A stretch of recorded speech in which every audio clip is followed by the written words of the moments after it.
Let's dig into this story. We're going to go live to Beirut, where Paul Salem, Vice President of the Middle East Institute, is up early to chat to me. Paul, thank you so much for being with me. How are you doing? Thank you, Ben. I'm doing well. The region, maybe not so much. Oh, well, let's get into that. How successful do you think these ceasefire deals have been so far? Well, I think it's an interesting dynamic that both ceasefires were largely driven by the victory of Donald Trump in the elections in November and the deadline of his moving into the White House last Monday. The ceasefire in Gaza was just concluded 48 hours before he moved into the White House. But already in the first week of his administration, both ceasefires, while not ending, are certainly very complicated and very shaky on both sides.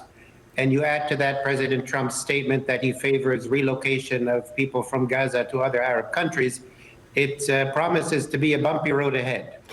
Well, on it being a bumpy road, let's discuss some recent comments. President Trump said he'd like to see Arab nations take more Palestinian refugees from the Gaza Strip, potentially cleaning out the area to create a clean slate.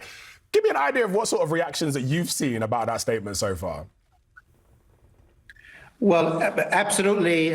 Both countries that President Trump mentioned, Jordan and Egypt, flatly rejected that proposal. Keep in mind, the U.S. plan before last Monday, was that the U.S. would work with Arab countries to build good governance or some reasonable governance in Gaza after the ceasefire, bring in Arab countries with some multinational troops, work with the Palestinian Authority. So now the U.S. is going in a 180 degrees different direction.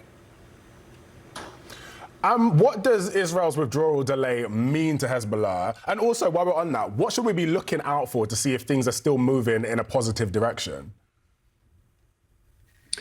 Well, I think on the Israeli-Lebanese side, certainly there's been a lot of loss of life yesterday, but I don't think the ceasefire will fall apart. Hezbollah is in a very weakened position. Okay. It has a very big interest that the ceasefire hold and to try to get financial aid to begin rebuilding towns and villages. But certainly the delay in the withdrawal complicates political life in Lebanon. I just want to break down for me how important Donald Trump actually is to all of these ongoing talks. Well, very important. Obviously, the U.S. is the main external player other than the local players themselves. In any pathway for Israel and Palestine and the future of governance in Gaza and the West Bank, the U.S. will have a very large say in that. And it's alarming to many Arab countries that the U.S. seems to be lining up between the extreme right-wing hardliners who want to depopulate Gaza and certainly want to annex most of the West Bank to Israel. That will inflame tensions and possibly armed conflict between Israel and Palestinians. Will put Arab friends of the United States, presidents, kings in the region, in a very difficult situation with their own population.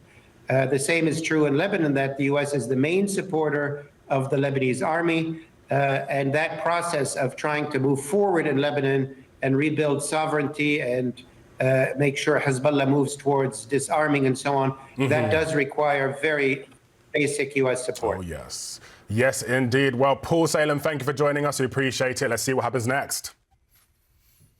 Thank you, Ben.